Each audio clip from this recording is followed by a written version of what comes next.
This podcast is being brought to you by Grace Blue Interior Design, headquartered in Newport Beach and servicing up the coast. High-end residential that wants to design outside the box.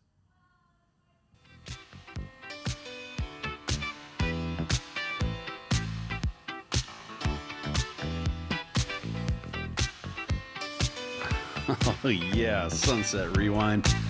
Back at you again. Got the week 4 games in the books. Great music there, Coach.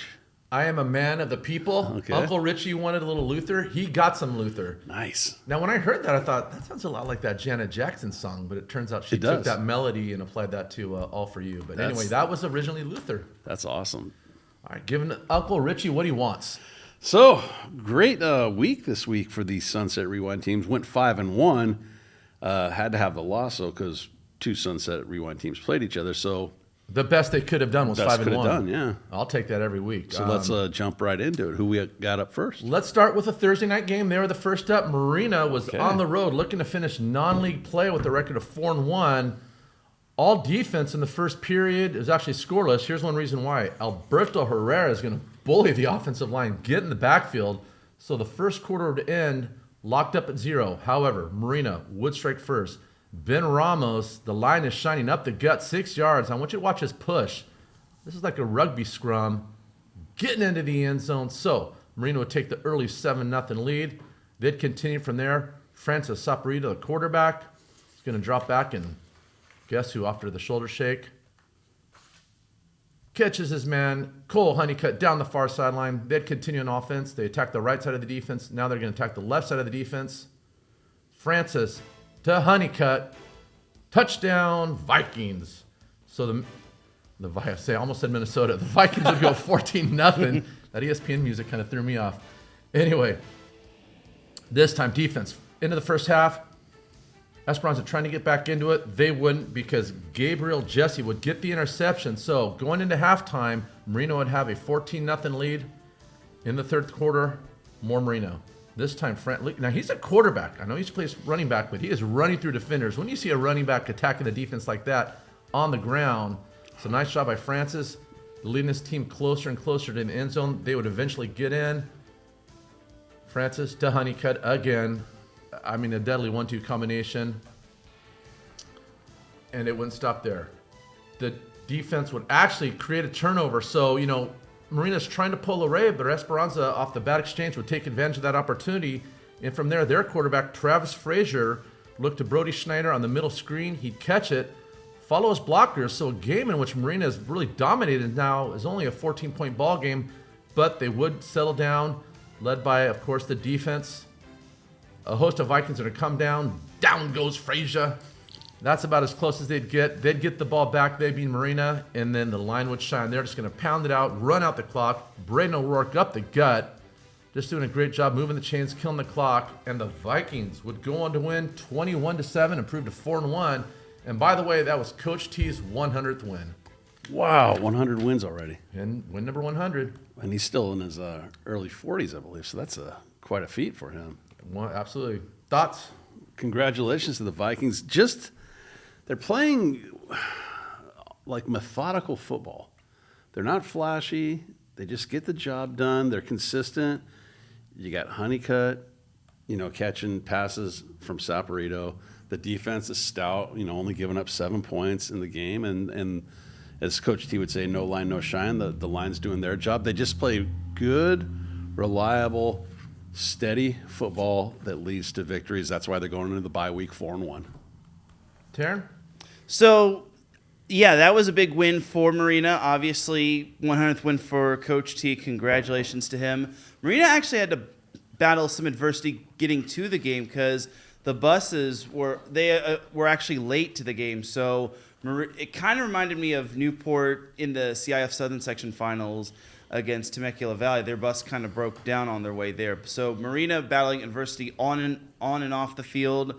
That was great for them. I said on Fan Zone that Marina's defense would win it for them, and they did. A great win right there. Never easy to win on the road, and Marina is humming like a machine. They've won 3 straight, and they head into the bye week with momentum as they prepare for Lambda League play. So amazing defense, amazing job by the Vikings. And Saporito had 99 yards rushing on the ground on top of his ability to throw. And then you look at him and Honeycutt, that's become a really deadly combination.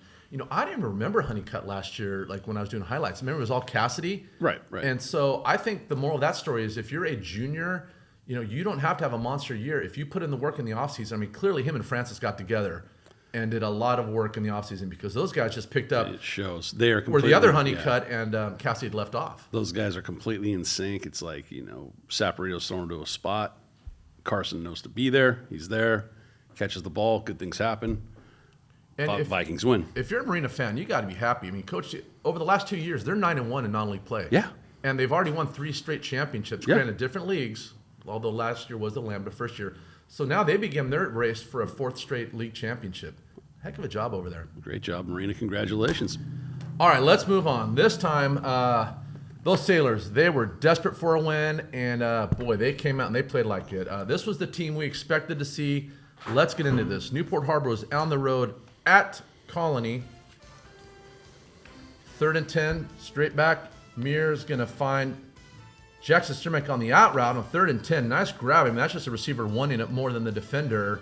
The drive would continue this time. It'd be Muir to Ryan Palmer down the middle. Feel free to get a hand on him in defense. It's very easy to play receiver when nobody's touching you. But defense, Cameron Hatfield would pick up the fumble. Already up 7. Harbor now has a chance to extend that lead. They would. Jonah Takamori up the middle, fighting through the defense, gets the hard yards in between the tackles, 11 yards. And so now Harbor would extend that lead to 14-0. Then I want to watch this scheme right here. They're only going to rush 3 Harbor. The 2 defensive ends are going to come and pinch inside, which means these 2 backers are going to, in effect, become the contained man on a delayed rush based on whichever way the quarterback scrambles. So the quarterback this time is going to scramble to his right. Barnowski recognizes that and just blows him up. Engulfs him. He's coming in with bad intentions. And so all night long, the defense was lights out. Now, there would be a muff pump, which would allow Colony to take over in the red zone. They would take advantage of that opportunity. They'd get in there. So, 14-7, even though Harbor's in control, we got a tight ball game. But they'd keep the pressure on. Second quarter, Muir would find Palmer in the back of the end zone, buying time. Good job extending the play. Finally gets open and sees the receiver. 21-7 Harbor. Then Muir is going to find Shane McKibben. Just sprint down the sideline. Gets great separation, and he is just off to the races. At this point, it's 28-7. The defense would continue to dominate. Adam Senyi, I hope I said that right, Senyi, would recover. Really, Colony never could get the exchange right. Strips the ball, gets it. So now the defense continued to apply pressure, getting the ball back to that Harbor offense, and then Muir to McKibben. Throws a great ball. Taryn, you can cover better than that. But defense will finish the day. The cherry on top, Glenn Baranowski gets a pick, and he's going to take it to the house. A pick 6 to finish off the scoring. The defense puts a stamp on this one. Harbor would go on to win 45-14. Gets a much-needed win. Guys, thoughts on those Sailors? Not much needed, mandatory win. Glenn Baranowski getting the pick 6 there. Every linebacker's dream. Great, complete effort by the Sailors. And like I said, much needed. I would say mandatory if you asked anybody in the Sailor Nation. They needed that win. There's a big difference between going into the bye week 1-4 and going in 2-3. They're not where they want to be, but they just took a step closer to where they want to be, which is a good thing. So the Sailors going on the road, tough road victory, have to travel a little bit. That's not just down the street, but they handled their business. So great job, Sailors. Way to go. Get healthy and get some rest. Taryn? So my biggest thing for Newport Harbor was, could they win on the road? Like I said on Fan Zone, they hadn't won a road game in the Matt Burns era. And they were, when I saw them only up 14-7, I'm thinking, can Newport Harbor answer the call? Will their defense shine? Will their offense be able to recover after that muffed punt? and they were able to do so, scoring 21 unanswered points after giving up that touchdown in the first quarter. So I think for Newport Harbor, this was a big win for them, much needed win for them, because now they have confidence going into their league opener against Tesoro. They have the bye coming up, so it's just a matter of getting healthy, preparing for the Titans, as they have a solid team, even though they did lose to Dana Hills. So it's going to be a fascinating league opener on the road. So I want to see more of what Newport Harbor had against Colony. Yeah, definitely a big confidence builder. Let me try that one more time. A great confidence builder. All right, they get some momentum going into the bye week. And you're right, Tesoro is a winnable game. If they win that, now they're back to 500. They're 1-0 in league, and that's going to set up a big showdown, Battle of the Bay, which, that's a toss-up. I don't care what the team's records are. So, Harbor's kind of got things laying out for them in a nice way. They just got to take advantage of what they did and continue the momentum. But this is the team we thought they would be. Yeah, if I'm Harbor right now, I'm just kind of learning from the non-league games, but we're coming into the season 0-0 now. Like, league is the season. Don't worry about being 2-3, just one win at a time. Everybody's 0-0 to your We're point. 1-0. Yeah, just league is new season. There are 4 parts to a season. The summer league or preseason, and then you've got the non-league schedule, then you've got league, and then playoffs if you make it. And if you're to rank them, it's the playoffs and league play that's the most important. So. Exactly. All right, you have 5 weeks to make your case, figure things out. We'll see what happens. All right, rivalry week for Edison and Fountain Valley, the Bell game. This is something that's been going on since 1975. They were playing this one at Orange Coast College. The crowd was absolutely rocking, to say the least. It was a packed stadium. Love to see that. It should be that way every week for a high school game. But let's get into it. Edison was just kind of too much right from the get-go. 16-play drive would be capped off by a said Edmondson dive up the middle. So 7-0 early on. Edison defense. Conrad Barrera, watch him on the bottom of your screen there. Is going to inside move over the tackle, brings down the quarterback, and just made life really difficult for that Fountain Valley offense all night long. 7-0 at the end of one. More Edison. This time, Anthony Godinez on the 7-yard plunge would give the Chargers a 14-0 lead. The offense would continue. This time, it's Maddox Thomas in the slot positions. Going to go right up the middle, seam route. Sam hits him. Great read, great throw, and now we got a 21-0 lead. For Fountain Valley, they had opportunities, but they just missed them. When you play a team like Edison, you got to take advantage of those opportunities. This is a play we called Orbit, and boy, if he catches that, he's off to the races. And if you don't take advantage, Edison's going to make you pay. This time, Anthony Godinez would bounce it to the outside. He'd get touchdown number 2. So now it's 28-0 at halftime. Edison in full control. Third quarter, more Edison. Sam Edmonstein. We'll get the ball eventually, I promise you. Would take it, follow the blockers, follow the gap, get up into the end zone, 35-0. Edison's in control. Now, Fountain Valley did have some opportunities. There's fumbles, and then there's fumbles. This thing goes about 10 yards away from the ball carrier. So Fountain Valley was able to recover it, and they would actually take advantage. Isaac Combs, the quarterback, would find Raymond Dillon. We used to call this Orbit. You fake the rocket screen, go deep. Nice grab, nice catch. So it set them up in the red zone. And then from there, Sam Garza, their Mr. Everything, would take it up the middle on a 1-yard plunge, make the game a little bit more respectable. But at the end of the day, it was 34-7 Edison, and their streak and dominance in the series continues for now. Yeah, Edison, they went in there, did what they were supposed to do, did what everybody expected them to do. Looks like they got some new offensive weapons going with Godinez there, which is always nice, and getting Maddox Thomas involved. We know how high-powered their offense is, and if you're just adding more to that arsenal for Thompson, boy, Edison's going to be a force to be dealt with. They go into the bye, or not their bye, I'm sorry. They win. They're now 4-1. They do not have a bye next week. They're still playing. Fountain Valley, they did show hints at greatness. I mean, they're completing some passes against a tough Edison defense. So once again, the continued theme, Fountain Valley, they just get better and better and just improve each week, and it's eventually going to click for them. You have a coach, who's been a head coach for 31 years, I believe. He knows what he's doing. It's gonna start working for Fountain Valley, and it's gonna be really rewarding to see when it all pays off for them. So, and I could not be more proud of the Barons that they continue to play this rivalry game. They could very easily walk away from it and nobody'd say a word, but they no, we're all in. We're part of the Bell game. That's tradition we're going to play. So props to Fountain Valley. Karen? Yeah, I got to give credit to Fountain Valley. I mean, again, they knew what was in front of them. They knew that Edison was going to be a tall task, and they didn't shy away from the challenge. They were able to do whatever they could to try to keep it respectable, keep it close.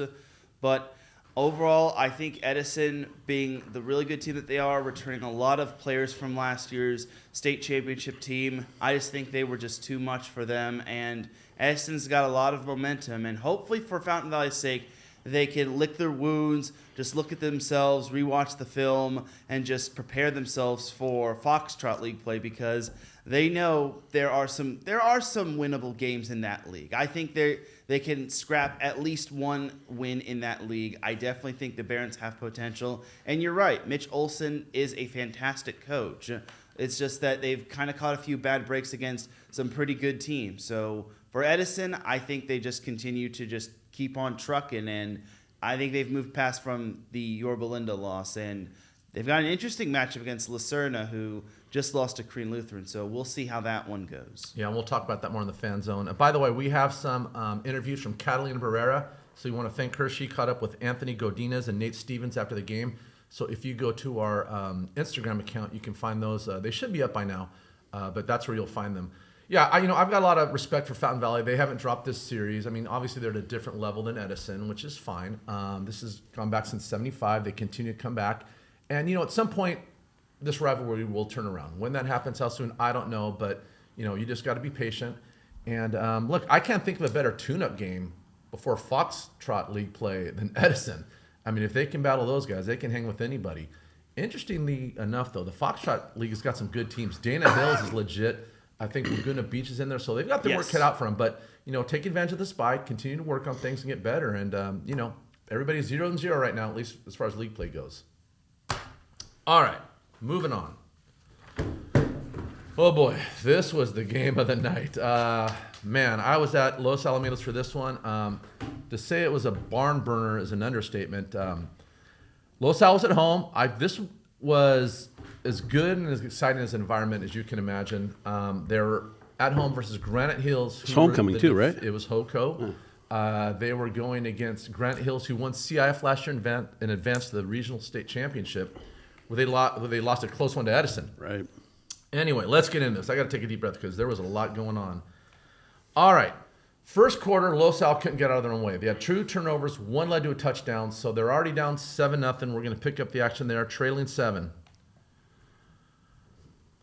Colin Creason, the quarterback, who had an outstanding night, would find Ashton Gogu, the wide receiver. Sounds a lot like Grogu, and if you're a Star Wars nerd like me, you know exactly what I'm talking about. But Los Alamitos would tie the game on the touchdown pass. However, Granite Hills wasn't going anywhere. A little razzle-dazzle here, the double pass. Nice catch and composure. 75 yards later, DJ Wilkins would be into the end zone. Great play, great execution. That's a tough one to defend, so no shame in that one. So end of one, it would be 14-7, Granite Hills. But Los Al would come roaring back. Colin Creason again to Ashton. Grogu, the force is with him, gets the touchdown. So we got a tie ball game in the second. Back and forth, these teams are going. We got a shootout in Los Al. But Granite Hills wasn't going anywhere. Zach Benitez to Noah Walker, 55 yards. Later, it's a touchdown. Once again, Los Al finds themselves down 7, but things would turn around for Los Al in the second quarter. They'd get the ball back, and Camden Tillis, who had a monster night on the ground, I promise you, he would run it, gets into the end zone, ties the game up. So Los Al is now tied at 21 all. Now the defense would start making some big plays. Marco Avilar is going to strip the ball. The Griffins would recover, so now we got a tie ball game. Los Al has an opportunity to take the lead. They'd take advantage of that opportunity. Colin Creason's going to pull it, keep it. 20-yarder going outside. Showing off that speed and athleticism. Gets in the end zone, so right before half, Los Al's able to take a 7-0 lead. But they weren't done. I want you to watch the force of freedom. Jackson, Rambo, Ranger, inside move. pulls the ball loose, gets the forced fumble, gets the recovery, showing his love for the red, white, and blue. And now Los Al from there takes over. Camden Tillis on the ground gets touchdown number 2, trucking defenders. So now Los Al's got a nice little cushion going into halftime. They'd be up 14, so it's 35-21. But with these two high-scoring offenses, anything's possible. And Granite Hills would continue to battle back. Zach Benitez on the 1-yard quarterback keeper, making it 35-28. So now Los Al's got to get back to work. They do. Camden Tillis up the middle, bounces it to the outside, running over defenders. Couldn't get in the end zone, but he would on the next play. So again, Los Al was able to extend that lead to 42-28. But guess who? The man who does it all, Lenny Ibarra, would get the interception, preventing Granite Hills from pulling within 7. So at the end of 3, we still have a 14-point ball game. However, at the start of the 4th, Granite Hills would answer. Benitez, DeWilkins, back to the end zone, touchdown. So again, we got a 7-point ball game. Los Al would get a 14-point lead. Granite Hills would keep coming back. So there's really never a chance to let up. But finally, Los Al would seemingly put this thing away. Colin Creason's going to keep it to go up 49-35. Granite Hills would answer again, make it 49-42. They'd try the onside kick. Los Al would recover it, and they'd eventually run the clock out. The final score was 49-42 Los Al. This thing, 210 plays on Huddle. There was a lot of plays, but I mean, this game took forever, but it felt like 30 minutes. It was one of the most exciting high school games I've ever been to. 2 powerhouses battling. Great win. Thoughts, guys? 210 plays on Huddle. 91 points scored in the game. Not your typical. I think Taryn had the under. You can't confirm that. All right. Not the typical way Los Al wins, I guess. I mean, that defensive staff, I know they take pride in what they do, but I mean, Granite Hills, you know, it's a team game. You got offense, special teams, defense, and it all came together. Got a new offensive weapon for the Griffins, Grogu. You know, so Grogu, yeah, that's right. The force was with them. I want to compliment in watching that film there, and I'm sure you saw this yesterday because you watched a lot of film. But Colin Creason, his RPO recognition really stood out to me there. Like, that is not easy to do. What people, if you've never played quarterback, which most people haven't, and especially if you've never run an RPO or seen how it's done, the quarterback has to make a split-second decision. Am I, pulling the ball, or am I keeping it? And then the exchange has to be clean. Correct. If you pull it or give it, it can't be, well, I don't know, because that's how fumbles happen. Correct. And for a high school quarterback to look that efficient at running the RPO, I got to give props to Creason, because obviously he's put in the work to get to that level. And I give props to, probably be TJ Fenton or whoever's working with him at quarterback. But Creason, man, he looked like a college quarterback there, just reading the defense and knowing, hey, you know what? I'm going to keep this. I'm going to run with it. I mean, props to the Griffin offense and their defense. Like I said, if you give up 42 points and still win, that probably doesn't happen that often. But that's a true tribute to a team concept where, hey, in late in the game, Lenny Ibarra, hey, it's getting close, crunch time. Oh, I'm just going to make this interception and jump 20 feet in the air. I mean, geez. Here's the thing. It is a team game. Yeah. And throughout the course of a season, there will be times where the offense will carry the defense. Yeah. There'll be times where the defense has to carry the offense. There'll be times where special teams makes a play. I mean, you can't – at the end of the day, you just got to get a W. And there will be times where other people or units step up. But to piggyback on your Colin Creason point, and that was actually in my notes, he does as good of a job as anybody is – recognizing and knowing when to pull it. And he's not afraid to pull it. Lots of times quarterbacks will always give it and they'll kind of, give you a half-ass effort on the fake. No, this guy will pull it as many times as he gives it. Yeah. And he's good at recognizing it. It makes a difference. It was actually in my notes. By the way, real quick, and trying to let you jump in. His dad came up to me and introduced himself. Really Great nice guy. guy. Big Yeah, I met fan him of the last show. week, yeah. Do you know where him and his wife went to college? Are they San Diego State? They're San Diego Staters. That's where they met. Great. He gave me the whole backstory. Nice. Nice. Anyway, go ahead, Taryn. So if you all remember from Fan Zone, I said that this was going to be a grinded out game. I kind of got that right, even though it was a little bit more high scoring than I initially thought it would be. But Los Alamitos was down 14-7, and they were down 21-14. It seemed like every time Los Al had an answer, Granite Hills would respond back. And people were probably just thinking, how long until Granite Hills can actually break this one open?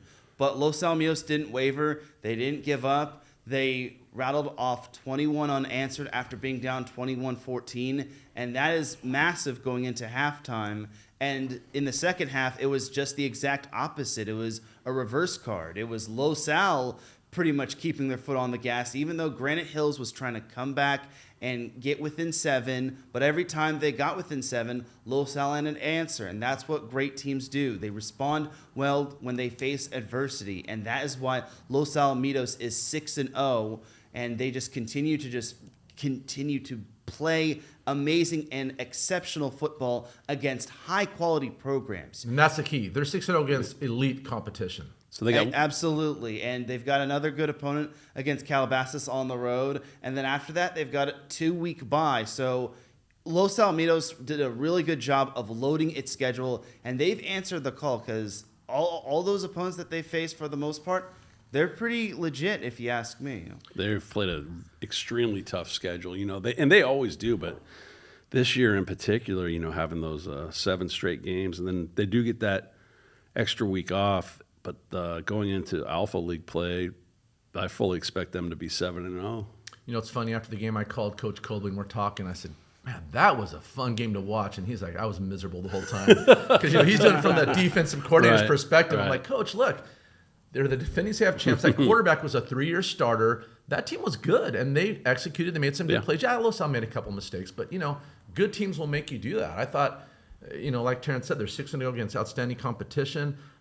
Great environment. So, if you're Los Al, and by the way, they're in shape because they ran a lot of plays. And, that's one of the reasons we condition in the offseason and during the season for games like that, because had they not been in shape, they would have withered away. And so props to them, their conditioning. We got a lot of interviews after that game. Emma Verns, she got Colin Creason, Camden Tillis, Braden McKinnon, who also plays a lot of defense. I was talking to his dad, and Colorado's looking at him as a defensive player, which is great. We think of him in the offensive line. And then, of course, the Force of Freedom, Jackson, Rambo, Ranger. So go check those interviews out on our Instagram account. And by the way, if you're liking this stuff, hit the subscribe button. We need it. Should we move on? Let's move on. All right, last game of the week. Certainly not least, this was the game that you and Taryn were at.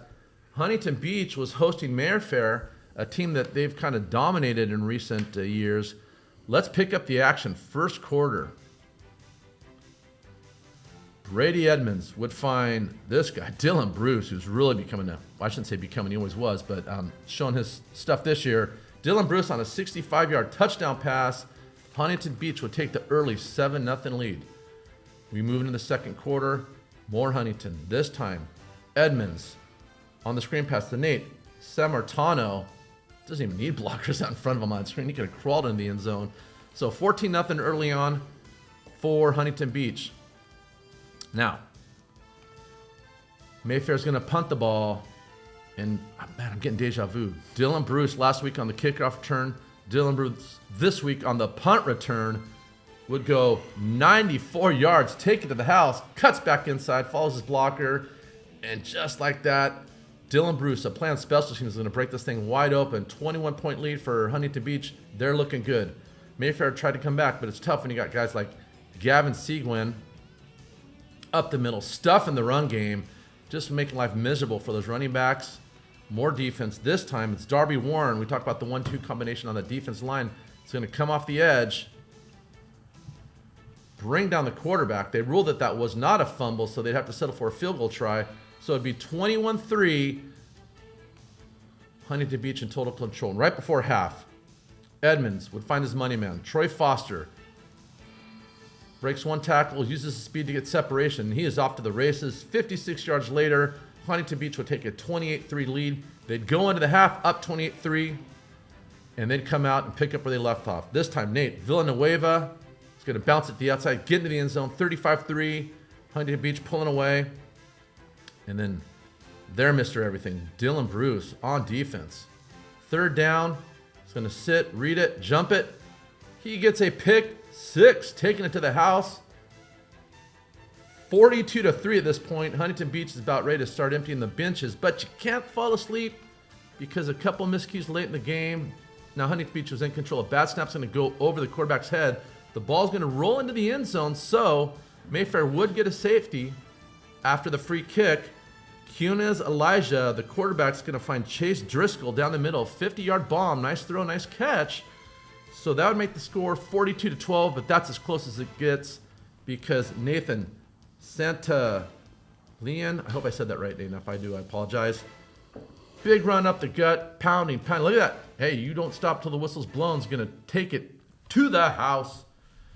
That would make it 48-12. The final would be 48-12. Huntington Beach rolls, finishes non-league play with a 4-1 record, and they are looking good. We were there, Taryn and I, so obviously we got some interviews too. We interviewed Nathan Sammartano, Evan Scruggs, and Giovanni Trung, so make sure to check that out on social media. Huntington Beach, dominant, I believe, as lopsided as the score was. Taryn, did they not have 2 touchdowns called back too? I mean, there was that one to Steele Kurtz that was called back. So, I mean, with all due respect to the opponent, that game wasn't even as close. There was a safety on a mishandled snap, and then that late touchdown. That game was so. I mean, almost like in talking with the Huntington guys, it's almost like I know there's no such thing, but it's like a de facto shutout almost because Huntington just dominated. And then on that the field goal that they got also, there was that call where Darby Warren just blew up the player, and they called it a pass even though it was like a tuck rule. They called it tuck rule. Basically, it was a forced fumble and a quarterback sack. It could go either way. But yeah, the dominance of the Huntington Beach defense, and like I said, I keep likening it to the Rams of Fearsome Foursome. Their D line is just, they're so dominant. And then you get the offense on the field, and you got all these weapons, and you got Edmonds, and it's just like, wow. And I've said it before, pun intended, the Huntington Beach Oilers are a well-oiled machine in football. Special teams, offense, defense, they just do it all well. This is one year that I really wish the old Sunset League was back together. Yeah. Can you imagine Huntington, Edison, Los Al, CDM with the records you have in Harbor, all those guys battling one another? I mean, anyway, it's not going to happen, but man, these teams are playing outstanding ball. Taryn, go ahead. Yeah, I caught up with Dylan Bruce and Brady Edmonds, as well as Matthew Hatchett. So I talked with Hatchett after the game. His team, I thought, played exceptional defense, outstanding defense. And I also kind of brought up the Tribuco Hills loss, and he said that his team kind of needed that because everyone wants to go 10-0, 9-1, 8-2, according to Hatchett. But sometimes you got to have a little adversity to learn from it, lick your wounds, and just build off of that, and just to make sure you never have that happen again. And I think Huntington Beach has really done an exceptional job in terms of the remainder of their games. I know Mayfair kind of has been a little bit on the struggle bus, and even their coordinator said that they've seen better days, but I really admire what they did, and Huntington Beach just continues to just do great things. And Kevin, you're right. There were a couple of touchdowns that were called back, but it was just a masterclass performance from Huntington Beach overall. My recap pretty much was, how am I going to explain this? Because when I don't really like to recap blowouts and whatnot, I try to get the perspective of highlights from the players and what the coaches said and whatnot, and what's ahead for Huntington Beach. So I really admire what Huntington Beach is doing, and this Delta League or Epsilon League is going to be really interesting going forward because you've got Huntington, you've got La Habra, you've got Creed Lutheran, you've got some few other teams that are willing to get down and dirty on a Thursday or Friday night. And if Huntington just continues to have great practices, it'll translate to big games and some wins possibly. Go ahead. I watched your interview with Coach Hatchett, and I thought he was spot on when he talked about that loss, because sometimes after loss, coaches are they're livid. But he said, no, that was actually probably one of the best things that could have happened to us, because that's a teachable moment. That's a lesson that can be learned. I don't care that in that game, Huntington Beach had more offense, had better stats, time of possession, all that. At the end of the day, you've got to close out and you've got to finish, and you've got to take your opponent seriously for 4 quarters, and they weren't able to do that, and that cost them. But that is a teachable moment. They learned from that. And since that game, we've seen a whole new Huntington Beach team. Their mind is right. They're closing out games. They're finishing. And that's going to serve them well into Epsilon League play, like you said, and going forward. So, this team is playing the way we thought they would, that we thought they were capable of. And yeah, I'm really looking forward to league play. And what a great high school atmosphere. You know, I was on the sideline the first half, and then second half we went up in the booth. Again, Steele Kurtz's mom, Mrs. Kurtz, thank you Jen for the Kurtz, cookies. thank you. Yes. Yes. And then Taryn and I are up there Taryn, how many did you eat? 1. Wow. Taryn and I are up there, you know, with Dan and Ron and the crew, and we're kind of second half. Taryn and I were kind of doing some spotting too, weren't we? You know, Yes. which was kind of fun. Brought me back to the old days of when you and I were announcing at Cypress. You know, figuring out, you know, was a ref putting the ball in the spot. It was fun. It was a great Were you atmosphere. spotting for Dominic? Not for Dominic. No, for Ron. For Ron Miller. Yeah, we're just up there, kind of. You know, He's getting up there in helping. age. His eyes just aren't what they used to be. It was, He's timeless. love being at Huntington, but great atmosphere. So before we sign off, let's get a quick word from our sponsor. This podcast is being brought to you by Grace Blue Interior Design, headquartered in Newport Beach and servicing up the coast. High-end residential that wants to design outside the box. All right, so week 4 games in the book. We are halfway through the season of the regular games. You know, we've had 35 Sunset League games. Are you aware of that? With the exception 4 games for CDM and 6 for Los Al, but there's been 35 of 70 played. We'll talk more about that in the fan zone. So thank you very much to Cole Menzinger. Hey, we're trying to get to 10,000 subscriptions, right, Cole? 10,000 subs. So like and subscribe on YouTube. Follow us on social media outlets, TikTok, Instagram, X. Any fan comments you have, we love to hear from you. Thank you so much. Cole, another great job producing today. Taryn, as usual, best in the business at reporting. The number one guy who can break down film better than anyone. I will put Coach Patios against anybody in breaking down film. Thank you. Taryn's Another great better. job. Nah, you are. Yes. So stay tuned. Gonna have a shortened week next week, only 3 games, but you know what? We'll cover them all. And to the teams going on the bye week, get rested. You know, Look maybe forward to next league. week I'll do the highlight. I'll add some more plays to the highlights. Okay. Yeah. In fact, put in the comments. I'll bring this up in fan zone. Do you want more plays or less plays on the highlights, or is the number we do pretty good? I don't want to go more than 13 typically. I try to get at least 10. You know, anything less than 10 is just too quick. Anything more than 13 gets a little long and redundant. But you tell me. We want to give the people what they want. You want more highlights? We'll give you more highlights. Put it in the comments. We'll read them and make a decision. All right. Thank you so much for joining us. Have a great week, everyone. Be kind to each other. Take care, and God bless. # Go Sunset League Go. Yes.